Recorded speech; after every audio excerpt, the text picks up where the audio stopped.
welcome everybody. I am Polina, co-founder of Zelt, joined here by Chris, who is my other co-founder, and we are going to talk about the pains and the problems of unifying HR, payroll, and benefits. Generally, our background, we have worked with a bunch of different companies of different size and structure, and we definitely know how painful it can be to bring benefits, HRS, and payroll together. So hopefully in this webinar, you're going to learn about the important changes that are coming out soon, and also a few tips and tricks on how to actually unify your HR, payroll, and benefits without increasing your overheads. So let's go right into it. I am going to set the scene for you. So as we all know, the disjointed systems can lead to a lot of problems. And we know that HR, payroll, and benefit systems, they rarely really talk well to each other. And I think a lot of the people who are joining, the reasons why you joined is because you can relate to the pains of a duplication of work across siloed systems, you know, having to manage your benefits, maybe in Bupa, then downloading the reports, very manual processes, and then that causing delays in your payroll. And it is really, really difficult to maintain all of these systems and to get it right every time. So why does this matter now? We know that generally for employers today, it is a very competitive market to get and retain your talent. Just offering a salary is not enough anymore. And we see that benefits is often an expected addition to the complete salary or compensation package. We know that in the UK today, the rough stats are that 1 in 3 employers already offer taxable benefits. And taxable benefits can be really anything like health insurance, maybe a wellness allowance, or a employee loan. That figure then results into 5 million end-of-year P11D submissions of tax reports. P11D is the most used method today in the UK of reporting any taxable benefits at the end of the year. It is most used, and an alternative there is to do a real-time reporting via PBIK. It is not yet very well adopted. Which leads me to the next point. HMRC, or UK government, is going to require payrolling benefits. The initial plan was to start this from 2026. However, due to the unreadiness of the market and unreadiness of the systems, the government had to push this to 2027. And the leading economies across Europe, you know, Australia, US, there are fringe benefits that already exist in many other economies, and most of them are running them real time. So this move from the UK government to do the real-time payroll reporting is really in line with best-in-class practices. It does make it much simpler for everybody, but it's a big change that's coming to payroll professionals in 2027. So we're going to talk about this a little bit more. But before we go further, we wanted to ask, who here today offers employee benefits? And we're really curious to know what is it that you offer. If you can drop that in the chat, maybe let us know what sort of employee benefits you offer. Do you see that this is something that is really welcomed by your employees, or are you just planning to set this up? So I'm just going to take a look at the poll results.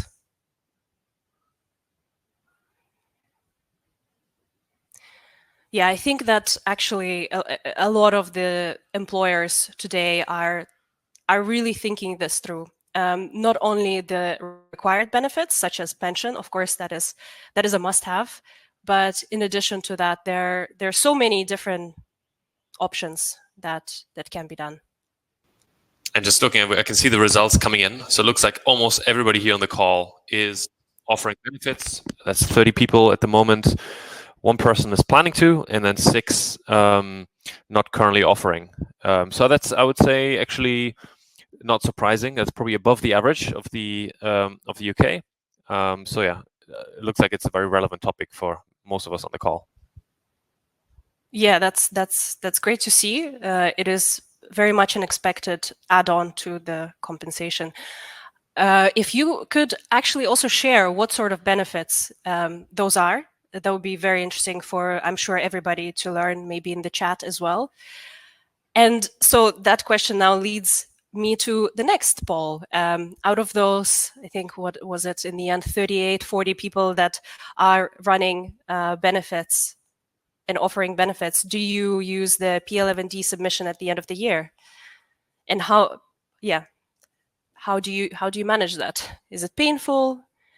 Is it something that you mastered already? And are you ready for the change, most importantly?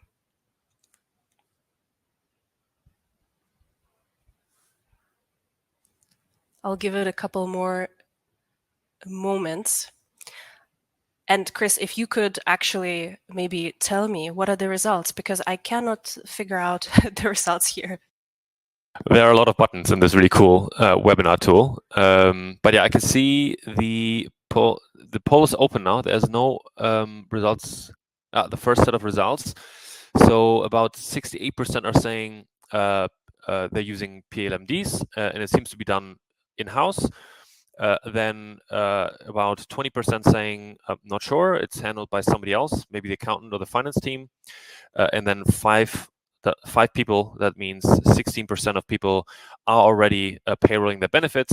So so I think summary is most people are using PLMDs to report their benefits, and that is also broadly in line with, I think, what we've seen in the market and what is available in information online.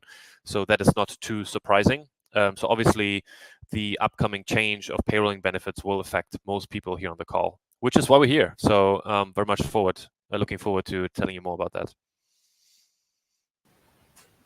Great. Yeah, thanks, everyone. Let's take a look then. What is the actual impact of this change? So generally, reporting benefits real time should result in less admin and more real-time results applications for your employees. However, that also means that if you are running your payroll on a monthly basis, that is 12 times the increase in your maintenance and reporting procedures that you need to put in place to make sure that the, let's say, health insurance is collected in time from your insurance provider. If you don't do that, if you don't get that right, there is, of course, the risk of not being compliant. There's a lot of headaches that come with fines and any reports that you may get from HMRC, any flags. However, there's also a very important thing to bear in mind, that from 2027 in the UK, when this change comes into play, there's going to be double taxation, which means that any existing P11D benefits that you had, the tax for those will be collected from 2026 in 2027, which means arrears from the previous tax year, plus the additional real-time reporting. So the impact is going to be significant in terms of how you communicate this to your employees, how do you prepare them for that change, but also how do you prepare your internal teams and processes for this. And of course, poor employee experience can ruin it all. We all know how much time and effort HR and finance teams spend on getting payroll right. There are so many moving parts. And this benefit change becoming yet again another fragile point, we really want to make sure that you're prepared for this change. You prepare your teams, you prepare your processes, you get this right to minimize the chances of error and the risk of being non-compliant. So following on from that, what options do you really have? So realistic options are you get rid of taxable benefits. I think none of the attendees here would really consider it because majority do offer this as an additional kind of a compensation package item. You don't really want to take away from your employees. You can work overtime. Of course, nobody wants to do that, or expand your team. All of those are really significant overheads for your team. And really, the only way you can avoid this is to make sure the systems that you use that are in place allow you to consolidate and automate so that there is a very smooth transition between any benefits, ins and outs, payroll changes, and then the flow between those systems is perfect. So before I hand over to Chris, I want to set the scene for you and tell you a little bit what is to come.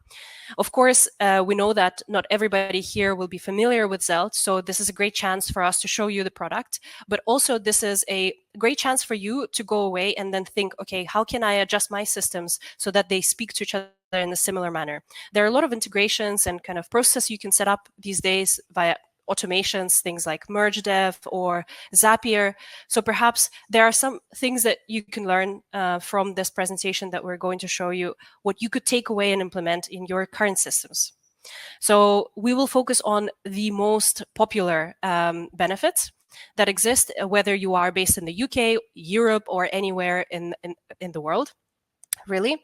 We'll show you the loans, how loans work, employee loans. Great example of those is salary advance, travel loans. Ability to offer those really can elevate employee experience. Recurring benefits, these are your standard pensions. This is a must-have, so most of you will be very much familiar with that. But also things like health insurance, and also setting up allowance. Allowances can be a great way to give back to your employees and really make them feel heard so that they can get really the benefit that they feel they want. So, of course, there are a lot of different varieties and options. So I will just pass it over to Chris, and why don't you show us how benefits can be done? Absolutely, yeah. Thanks, Polina, for the great introduction. So I will share my screen now, and I will focus on one example on each of those categories, just to showcase how you could integrate that with your payroll.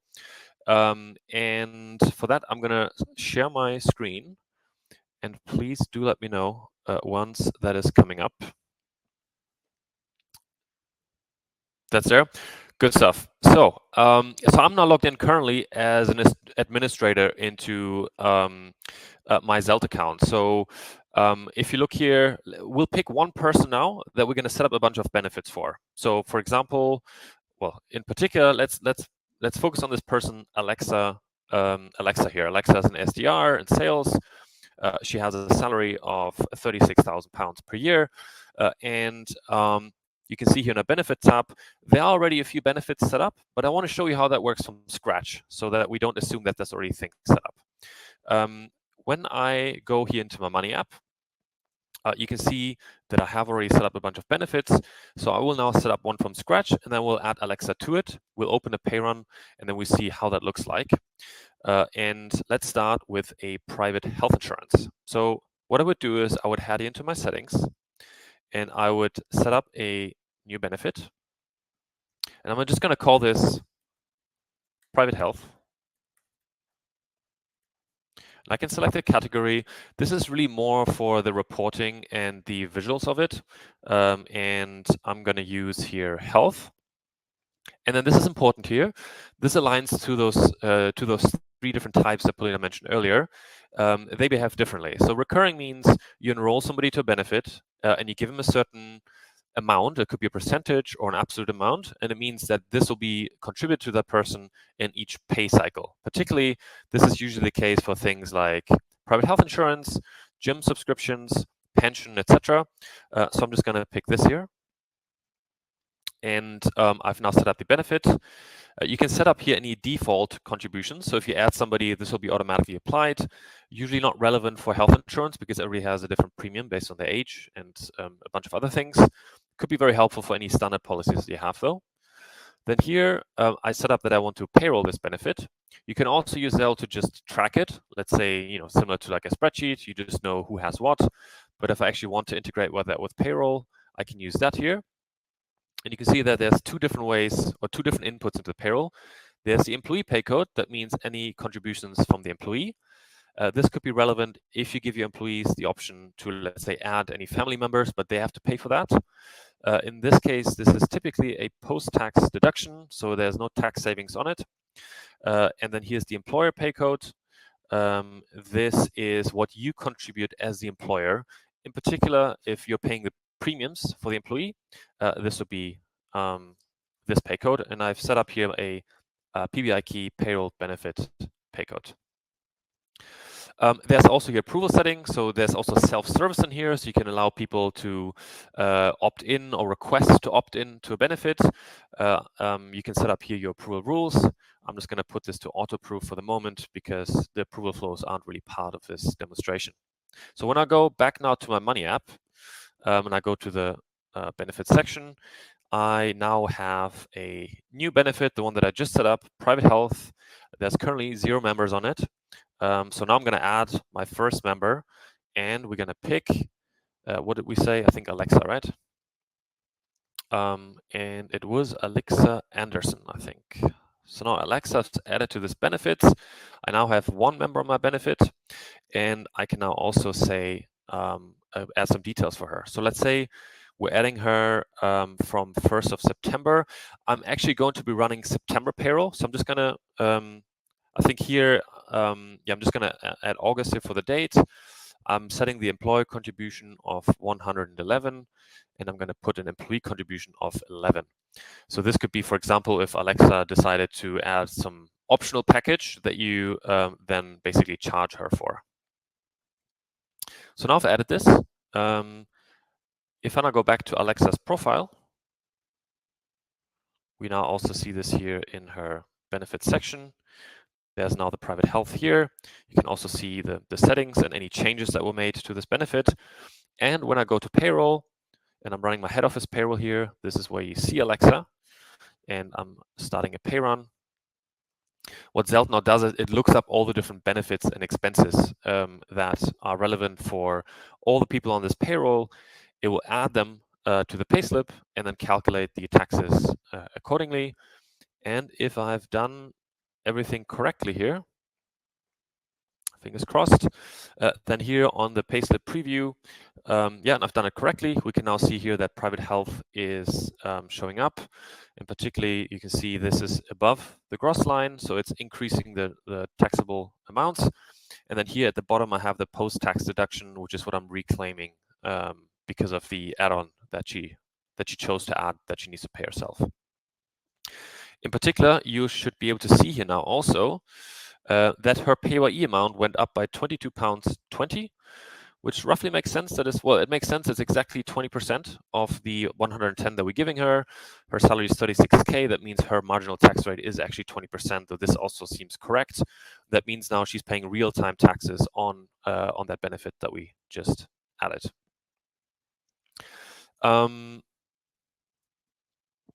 That's the first benefit. I think, what was the second one, Polina, that we wanted to do? How about a rail card scheme? Yeah. Perhaps? Okay. Travel loan. Okay.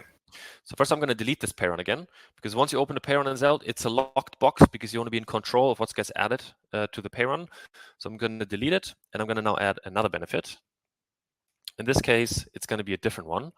And I'm going to add a travel card scheme. This is where you buy for example, a tube pass or a rail card for an employee for the whole year, and then you payroll it back via the payslip. And I'm going to choose here now the travel category. And in this case, it's going to be a loan type. This also applies to cycle to work scheme, which are very popular. But I've already set up a cycle to work scheme in this account, so I'm just going to use the travel card scheme here for now. Same settings here, so I'm going to integrate this with my payroll. And in this case, because it's a loan, right, there's only one pay code. And I've set up here already a pay code dedicated for loans. So you can report on that as well in your payroll journal as well, dedicated. I'm going to also go back and set my approval to auto-approve because I do not want to deal with any approvals here. And going back to my money section, I now have my travel card scheme here. And I'm going to add Alexa again. And I'm going to add some details here about what we want to add. So let's just make a simple case. Let's say that the travel card is 1,200 and we want to have her pay back in 12 installments. And this is, let's say, a TFL tube pass. That means she's going to be paying back 100 per installment for 12 periods. And I've now added her to this benefit. And let's open a pay run again. Let's see what happens.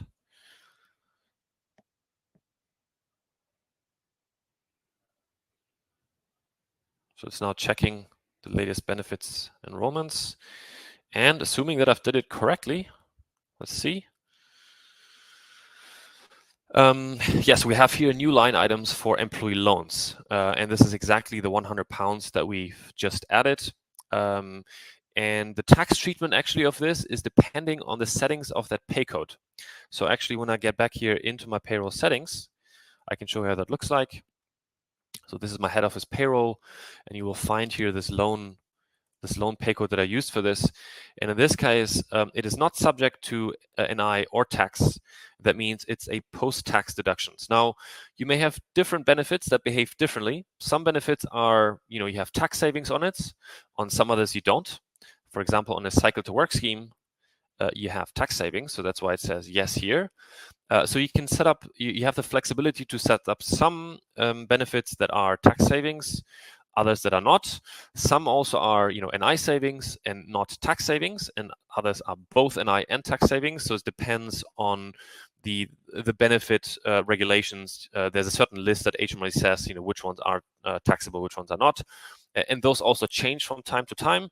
So the system here has the flexibility so that you can set up all kinds of different benefits, and they may behave differently for different types. So cycle to work, for example, you can salary sacrifice it. That's why a lot of employers do it. So in this case, you would say yes, yes. But you could give employee loans for any other reasons, let's say an emergency loan or a relocation loan. And in this case, you could use this loan pay code here that is not tax saving. And then finally, let's also set up our allowance. And I think just in the interest of time, I'm just going to show you an allowance that I have already set up. I have one here called home office allowance. And this one is of type. So when you set up here a new benefit, you just choose allowance. And otherwise, the setup is more or less the same. And then here you can set up one difference here is you have an allowance cycle. So in this case, I'm giving a standard allowance of 500 per cycle. Well, in this case, it's a one-off, so you can use up those 500. When it goes down to 0, you can't use it anymore. Or you can also add any refresher amounts here, like yearly and monthly. If you use a yearly cycle, you can choose when the cycle should start, and then the allowance would automatically reset as of that date. Again, here you can say how you want to actually there's one difference here with the allowance type, because you may need a receipt from that person. Let's say you give people the home office allowance, but you need the receipt of the monitor, for example, that they purchased, so that you can run it through your accounting system. You get VAT, etc. So you can use an expense flow here. So you have one extra option here. You can either payroll it directly, or you can use an expense flow that goes through a request flow and approval flow, and people need to put in a receipt and add different VAT settings, so you can sync that with the accounting system, and you can choose here which expense policy you want to use for that. And for example, I could use here my general company card expense policy. So once that's set up, people can now use it. And of course, in this account here, I'm also just a regular employee as well. I'm an admin, but I'm also an employee. So when I click here on my expense request, you can see that I have a number of different policies that I'm part of that I can use. In particular, I can use here my general company card policy, and you can see here now that this will be automatically linked with my benefit allowance that I've associated with it. And by the way, when your employees go to their Me view of the benefits app, they can also see here all the benefits that they're part of.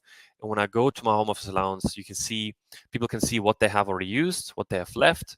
So you can see that I have already used my home office allowance multiple times throughout the year.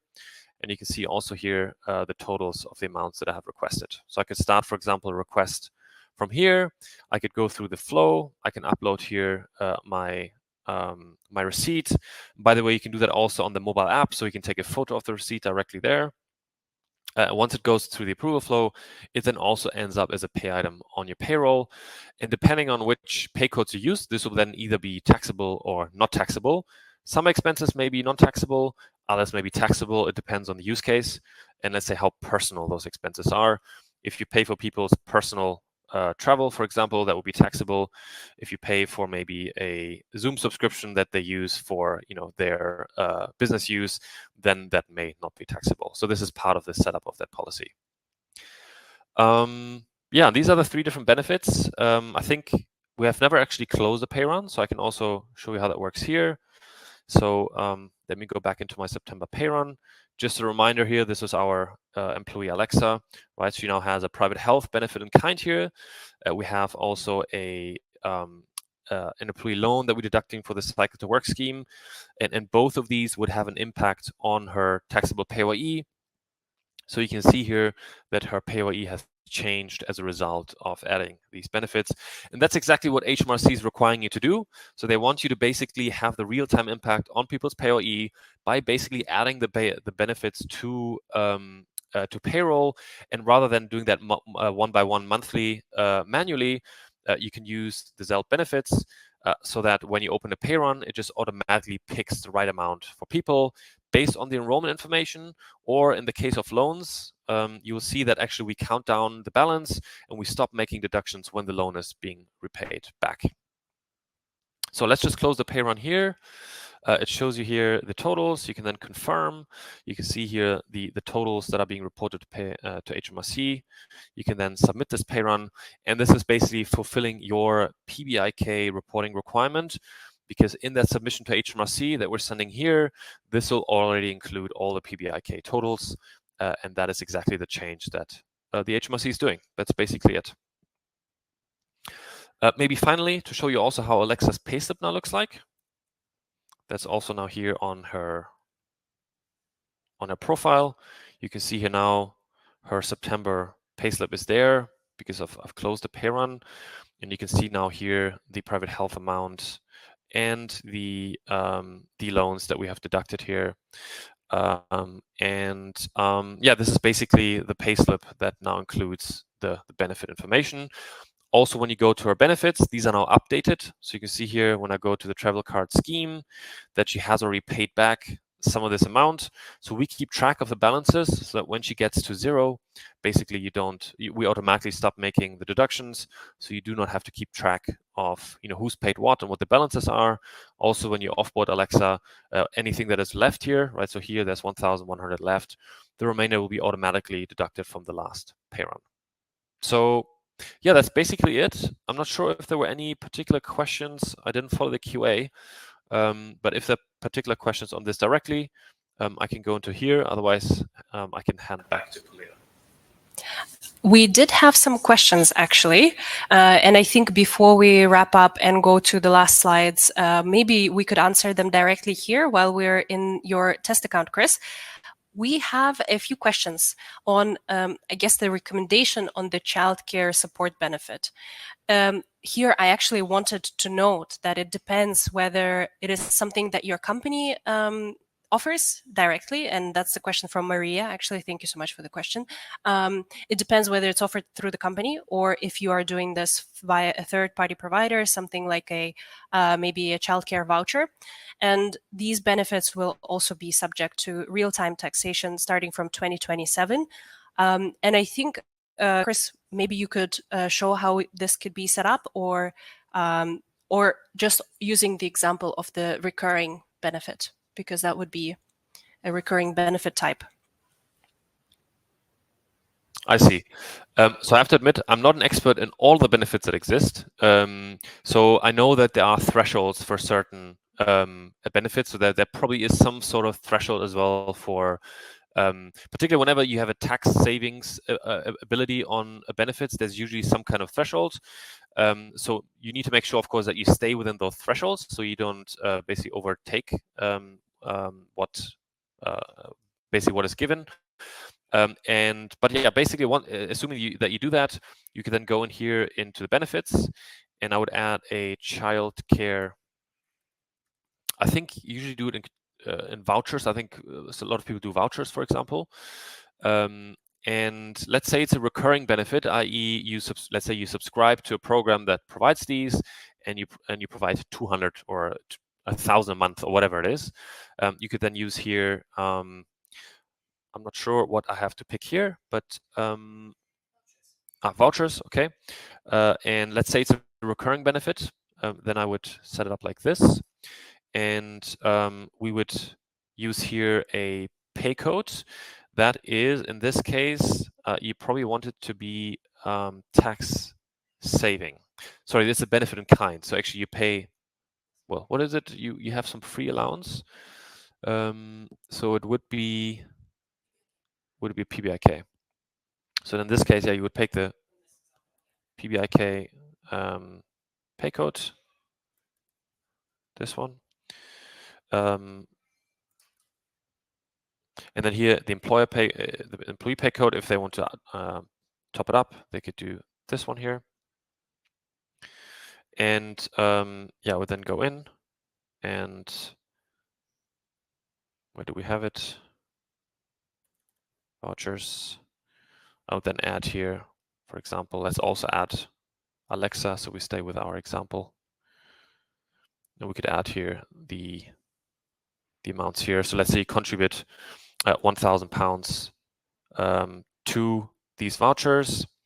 You could add that here. And you notice we have these effective dates here. So if people change their contributions, so you may not be paying these vouchers forever, you can also add changes with a new effective date. That's similar to how you also maybe schedule salary changes. And then when you open a pay run, it will always take the record that is for that effective date. So here, at the moment, this will be basically contributing until further notice, but you could change it back to 0 and, for example, add it here for 2026 if you paid for a year. Yeah, that's great, actually, Chris. That addresses the next question, how things can change. Mark here is asking, contributions can change throughout the year, and that is relevant for recurring benefits such as health insurance. Things can change. People can add or remove dependents. So that's actually a great example of how effective records come into play here.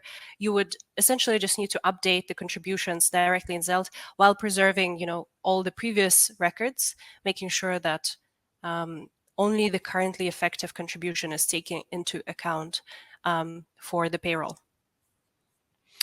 And then if you want to, let's say, do a report at the end of the year to see, how many PBIKs have actually paid, you can do a report and basically report on those. There is here a pay item report, and let's add, for example, a date, and description, and an amount. And let's say I want to only check my PBIKs here. I can then add a filter for where the pay item belongs to the pay code, PBIK.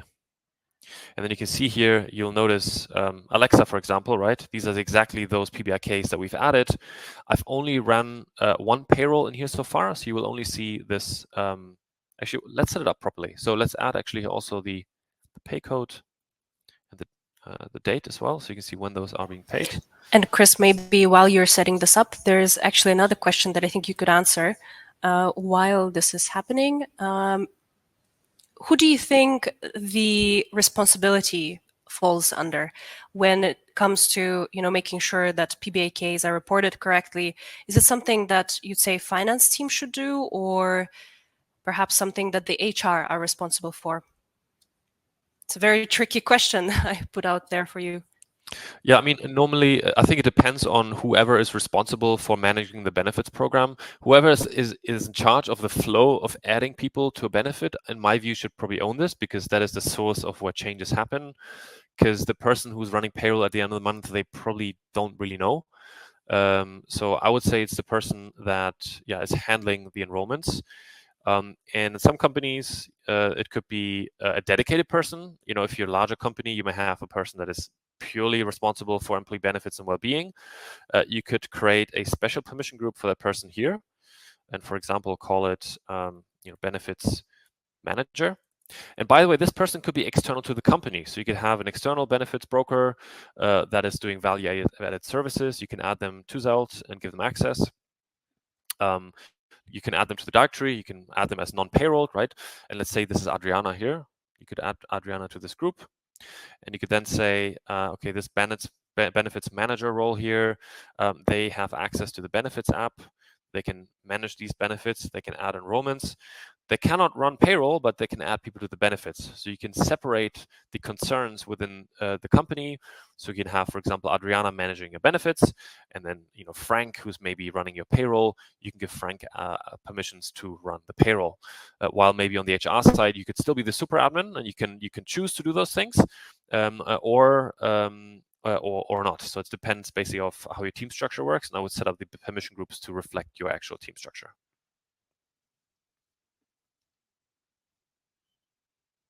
And maybe just to come back to this benefits report here. So in terms of HMRC, reporting responsibilities are done, because when you close the pay run, we send this FPS. The FPS has all the different line items already summarized. So this is all what HMRC needs. But let's say you just want to run a report yourself. So you want to know, how many PBIKs have I paid throughout the year. So you could create up here this benefits report. I'm basically adding all my pay items. Pay items are basically the lines on pay slips. I'm filtering where the pay code is PBIK. And I'm adding here a bunch of information, including the date of those PBIKs. And you can see I have actually added some other PBIKs for other people earlier, including Damien here and Chris. And you can slice and dice those reports how you want them to be. So for example, let's say I don't necessarily need to see a breakdown of each person individually. I just want to see a total. I could go and remove the names here. And obviously, these are all PBIKs, so I don't really need to see the pay code here either. Let's say I just want to see the totals by date. I can then go and also remove the description, and I could add an aggregation here, which is a total. So you can see here that in July, I have a total amount of payroll benefits of 189. And then in August, it's also 189. And then here in September, went up to 300. That is because, if you remember, I added the 111 for Alexa. And that's why this went up. So yeah, I think handing it back over to Polina. Thanks for your time. I don't know, Polina, do you have anything else that we wanted to cover on here? Yes, we do. I have lost the view of the slides, unfortunately. So maybe you can. Does anybody see the slides? I'm not. Oh, there we go. Fantastic. Thank you, team. Great. Thank you so much, Chris, for this demo. That was fantastic. Do we have any more questions? We do. More questions. And actually, this is.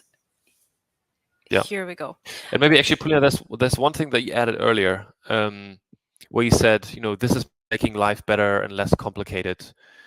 I would probably put a caveat on that. I would say it definitely makes life better for HMRC, because they now get basically their taxes real time rather than 2 years later. I would think of it actually for you as an organization, it adds actually a big cost, right? Because previously you could do this at the end of the year, and you even had 3 months to do this, right? With the P11D, it's due in July, right? And yes, it is annoying and manual, but if you do it once a year, that's fine. But if you now need to do this every month, some of our customers, right, they have weekly payrolls for hourly workers. Imagine having to do this every year. That is basically a cost that HMRC is putting on your business. Somebody has to pay that cost, and it's you, right? It's either with you working overtime, because I know most of you guys, are not coasting. You're working full time, probably already have your plate more than full. So who's going to do it, right? Either you have to hire somebody and pay them for it, or you have to do overtime or squeeze it somehow in. Right? That means you're paying with gray hair and stress, essentially. Or you hire maybe an outside benefits administrator or an assistant. Again, you have to pay those people, and you have to hire those people. That's also an investment of your time. It's a cost to you. So somebody has to pay this, and it's basically your organization. And you have the different options that Polina mentioned. And putting in a system in place, it's basically reducing your cost and time. It's basically paying, buying dollars for cents, right? A system is going to be way cheaper than hiring somebody or an administrator, and it's also simpler and more reliable, because you know how the system works. Well, people, you have to constantly communicate to add these changes. So it's a cost for your business. So it's all about figuring out how you want to manage that cost. You want to do it with the existing resources. Do you have a system that can do it for you? Do you want to invest in the system? Or maybe, you just work longer hours to do it yourself? That's a great point, Chris.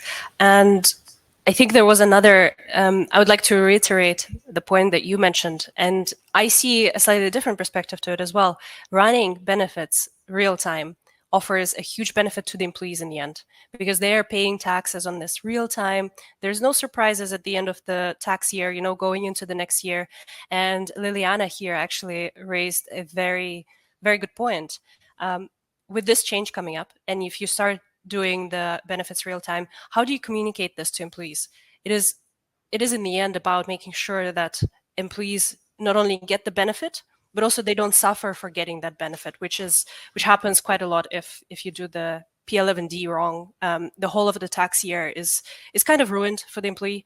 So yeah, I think doing it real time is going to be, in the end, great results for everyone. And I hope that modern payroll systems, with this change becoming a requirement, will have to be prepared. So I'm sure a lot of the payroll systems and tools will have to offer this. And in the end, when you think about communicating this to employees, the best way to communicate it to them is to show it on the payslip, in my opinion, because that's how they will know exactly what they are paying towards and what they're getting. And when you have a system that caters for everything in one place, shows the benefits, shows the payroll results, is very transparent in that way, that's how you'll get less of those questions as well. I hope that answers the question, but I think it is very important with the change coming up that you prepare your employees, you prepare your teams, because the risks are quite high. Yeah, I think you're right. I mean, in one way, you could argue it's a free loan from the government. You can pay tax back later. But I actually remember when I joined an employer that had a very fancy private health scheme, way too fancy actually in hindsight. I actually was not aware that I'm going to be paying 600 or 800 pounds of taxes on that per year the next year, because it was the first time that I got a private health insurance. That caught me by surprise, actually. I didn't really understand this at that point in time. The moment I noticed it, I actually opted out because I felt like, I don't really need it. So I actually chose to opt out because of it, but I realized it too late. So actually I did have the tax impact. And I think for transparency, you're right. It will prevent those sort of conversations where people reach out and say, okay, but you gave me this benefit. I didn't realize that I actually have less pay at the end of the month in cash.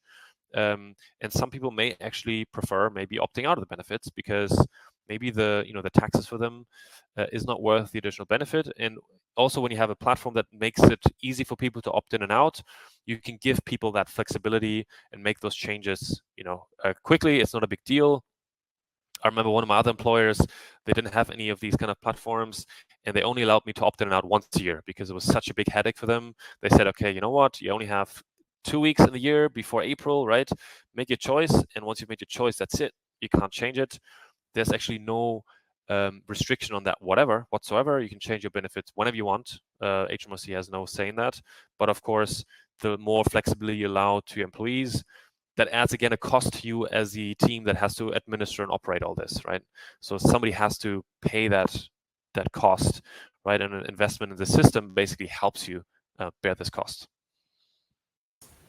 And we have one more question, which is actually very interesting. Is it mandatory for employers to register with HMRC to begin using PBIK once the P11Ds have been fully deprecated? My advice to you is, Gaurav is asking, my advice to you is do the research. The changes are currently very much in flex. You have a few options. You can go with PBIK already now. Well, if you do it now, you will be able to do it next year because HMRC requires you to kind of register in advance of the tax year. As Chris just said, you have a very limited period of time to actually register yourself to be able to do PBIK. And if you didn't do it in time, you have to wait another whole year as the employer. So once the change comes into play in 2027, there will not be any need to register to do PBIK. That will be the base expectation, and there will be fines as well. So there are some options that HMRC is kind of considering right now. We have been keeping in touch with them. Did it end now? Is it still going? I have a notification that it ended. I'm not sure if the webinar is still ongoing, guys. I'm not sure either. Can somebody comment? Are we still live or? I just had a notification that we have been cut out. Oh, we're live. Great. Okay, I'm so sorry for taking up the time, but in any case, the situation is very much in flex. If you'd like to stay in touch, subscribe to our newsletter, reach out to us. The team will be able to keep you up to date with the changes and generally the coverage of benefits and the payroll scene in the UK and Europe and around the world. So thank you, everyone. Yeah, it was great. Thank you for all the questions, and I'll pass it off to Chris. Yeah, just also from me, thanks for tuning in. If you're already a Zelt customer, please feel free to reach out to your CSM. We're very glad to help you migrate your current process to setting up these benefits, like I've just shown it to you. It's not a big, it's not a big effort. It's not difficult. Of course, you just need to understand, which benefit is actually taxable, which one's not. But of course, you've already figured this out because when you report your P11Ds at the end of the year, you need to make that decision already anyway. And if you're not a Zelt customer, would love to help you anyway. Feel free to reach out. We deal with this at the moment, of course, a lot because we all have to move over to this new system. So we can help you figure out how that works best. And in any case, we'd love to keep in touch. You can, I'm not sure where this QR code exactly leads you to. It could be our email address possibly, but I'm on ckp@zelt.app. Polina's on polina@zelt.app. Feel free to send us a message, and I'm sure we'll be able to help you guys.